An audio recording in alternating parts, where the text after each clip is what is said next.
भागवत कथा का दैनिक जीवन में क्या इफेक्ट है और कितना महत्वपूर्ण भागवत कथा हमारे जीवन में है, क्योंकि आज लोग सोशल मीडिया से ज्यादा जुड़ते जा रहे हैं। जीवन के अंदर भागवत कथा का बड़ा महत्व है। जी, भागवत एक दर्पण का काम है कि जिस प्रकार व्यक्ति नहाने के बाद के अंदर दर्पण की आवश्यकता पड़ती है, तो उसी प्रकार इस संसार के अंदर यदि जीवन को उज्जवल और भविष्य बनाना चाहता है तो वर्तमान समय के अंदर भागवत के अंदर प्रवेश करे और अपने स्वयं का निज का अवलोकन करे भागवत के अंदर। साथ ही भागवत में पूरे जीवन शैली के बारे में बताया जाता है, इंसान को इंसानी जीवन कैसे व्यतीत करना चाहिए, किस तरह से उनका रहन सहन होती है, तमाम चीजें बताई जाती है। कितना महत्वपूर्ण हो जाता है। जय श्री राम, कृपया शांति बनाए रखें। जो 7 दिन जो भागवत का मिला है वो एक जीवन के अंदर एक संयम का दिन है कि 7 दिन तक व्यक्ति अपने जीवन के अंदर स्वयं का परीक्षण कर सकता है।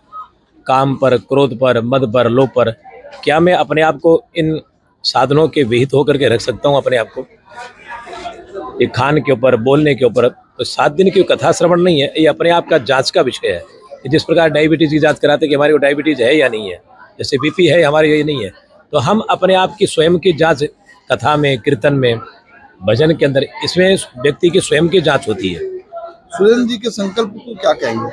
सुरेंद्र जी के संकल्प को बहुत सत्संकल्प कहेंगे कि आज समाज और परिवार की उन्नति और प्रसन्नता भगवान के चरणों के अंदर 7 दिन तक भागवत कथा करा के उन्होंने सबको ओतप्रोत जो कराया है, भगवान की बहुत बड़ी कृपा है उनके ऊपर।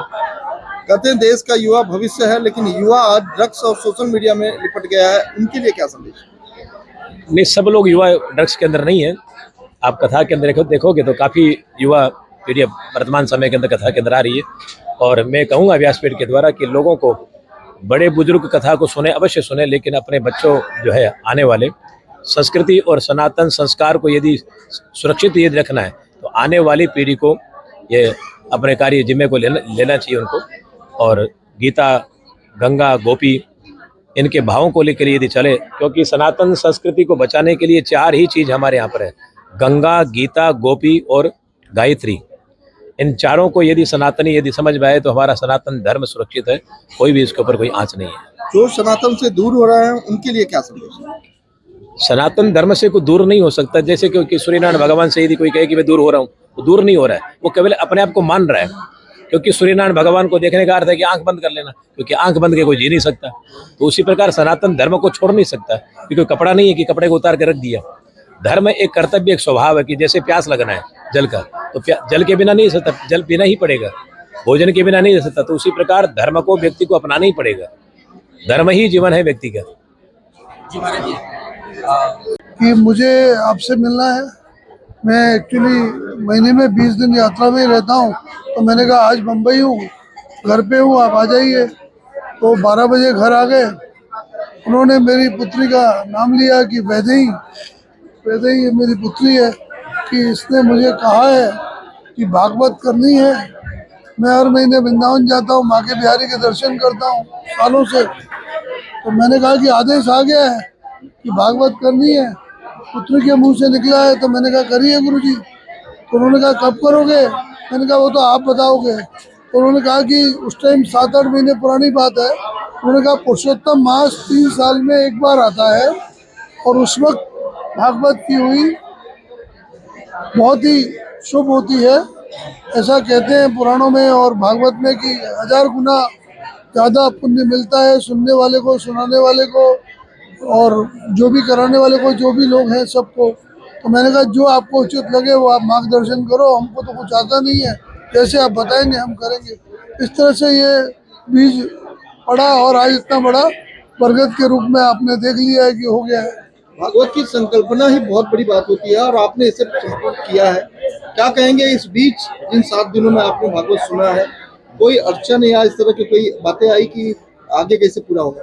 पहली बात तो ये है कि जब भागवत स्टार्ट हुई थी तो मन में मुझे कोई संकोच नहीं था। मुझे पता भी नहीं था कि भागवत क्या होती है, कैसे होती है, कितना खर्चा लगता है, क्या क्या तैयारी करनी पड़ती है। तो मैंने अपनी पत्नी राशि को कहा, बेटे वेदांत को, सिद्धांत को, बहू को, सिमरन को, और मेरी बेटी वैदेही को, और हमारी भतीजी है मनीषा, उसको मैंने कहा भाई आप लोग तैयारी करो, जैसे जैसे गुरुजी बताते हैं वैसे वैसे तब तैयारी करूँ कि बहुत सारी तैयारियाँ होती हैं। भगवान कृष्ण का जन्म होता है, गोवर्धन पूजा होती है, अलग अलग भगवानों का अवतार होता है, तो उसके हिसाब से सब तैयारियाँ करनी पड़ती है। तो इन्होंने वो सब तैयारियाँ की।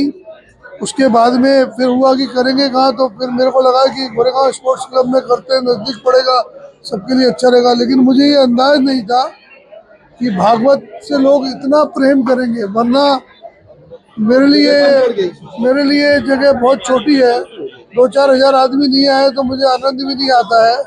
तो भगवान ने अगर कभी फिर से मेरे पे कृपा की तो अगली भागवत जब भी होगी तो बहुत ही बड़े रूप में करने की कोशिश करूंगा, अगर भगवान शक्ति देंगे तो।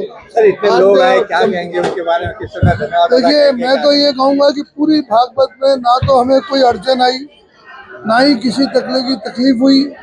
जितने भी दर्शक लोग, रिश्तेदार, भाई बंधु सभी आए हैं, उनका बहुत बड़ा सहयोग रहा, उन्होंने बहुत आनंद लिया, वो लोग बहुत खुश हुए और साथ में मैं भी बहुत खुश हुआ, मेरी आत्मा प्रसन्न हुई। और मुझे पहली बार ऐसा लगा कि जैसे कोई मैं साक्षात भगवान को देख रहा हूँ, महसूस कर रहा हूँ। अपने अंदर मैंने बहुत परिवर्तन पाया है। शायद इस भागवत के बाद वो परिवर्तन बना रहे, भगवान से ऐसी प्रार्थना है कि कुछ अवगुण हर इंसान में होते हैं, हमारे में भी है, वो सब शायद निकल जाए, ऐसी प्रभु से इच्छा है। समाज कल्याण के लिए क्या संदेश देंगे जो लोग भागवत से दूर हैं?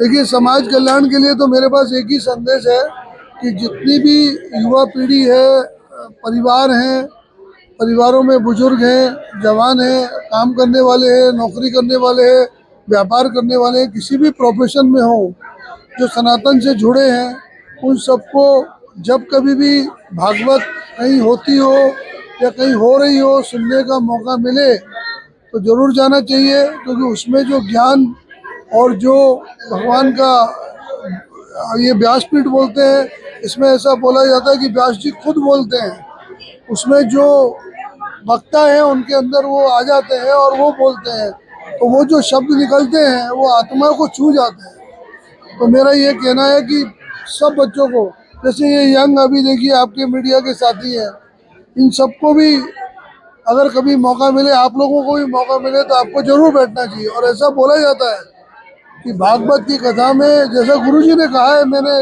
इसलिए माना है कि अगर कोई बिल्ली भी जा रही है और उसके कान में 2 मंत्र पड़ गए तो वो भी मुक्ति पा जाती है।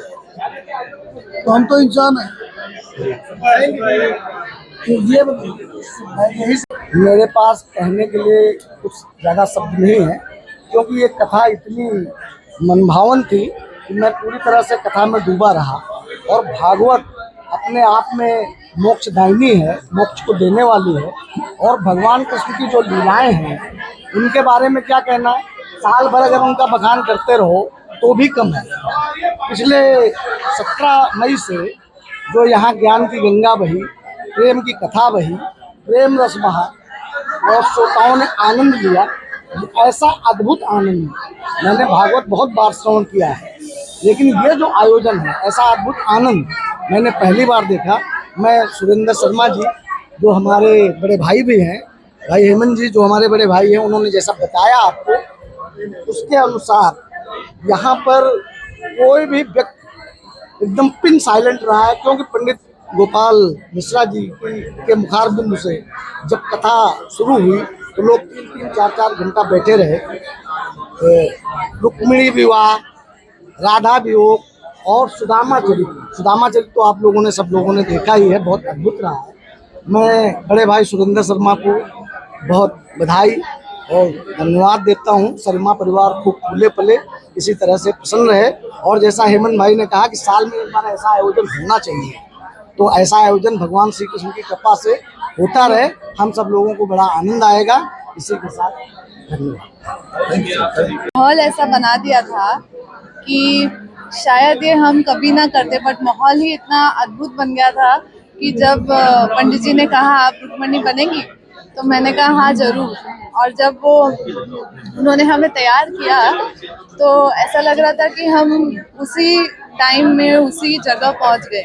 और जो भजनों से और जो श्लोकों से हम अंदर आए, बहुत ही अच्छा लगा।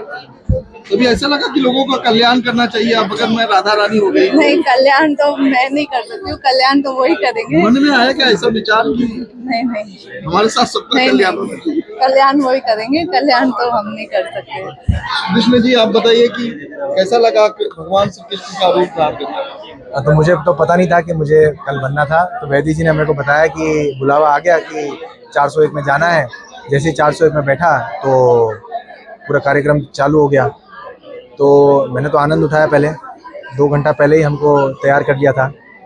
तो 2 घंटे तक हमको पूरा का पूरा आभास हुआ कि कैसा महसूस होगा, और ऊर्जा तो अलग सी आई अंदर, अच्छा भी लगा बहुत, और एक सुकून है। कृष्ण अवतार में क्या मन में क्या चलता है कि मन में शांति हो गई और ठहराव आया, और उसमें ही समय निकल गया। तो यही सीख मिली हमको। तो थैंक यू। अब आप आयोजन में हमने देखा कि आपने बहुत अच्छे तरीके से मैनेज किया, ये प्रेरणा आपको कैसे मिली? ये प्रेरणा मेरे को मेरी ननंद सॉफ्टी दीदी, वैदेही दीदी और मनीषा दीदी से मिली। इन्होंने मुझे पूरा गाइडेंस दिया कि कैसे करना है, क्या करना है, और मेरी बड़ी भाभी गुंजन भाभी, उन्होंने सब बताया, उस हिसाब से हम करते गए और ये बहुत सफल रहा। पहली बार इतना बड़ा आयोजन हुआ, कितनी बड़ी जिम्मेदारी लग रही है? जिम्मेदारी तो इतनी नहीं हुई क्योंकि मम्मी जी भी थे, मम्मी जी ने सब संभाला, थोड़ी बहुत हमें थी तो हमने अच्छे से संभाला, और मम्मी के गाइडेंस में हमने सब अच्छे से किया। आज संपूर्ण हो गया भागवत कथा, तो कैसा लग रहा है और 7 दिनों का सफर कैसा रहा? बहुत अच्छा रहा, हमें बहुत खुशी हो रही है कि इतने अच्छे से सारी चीज़ें हुई, और हम बहुत आभारी है कि सब लोग आए और हमारी शोभा बढ़ाई, उसके लिए बहुत बहुत धन्यवाद।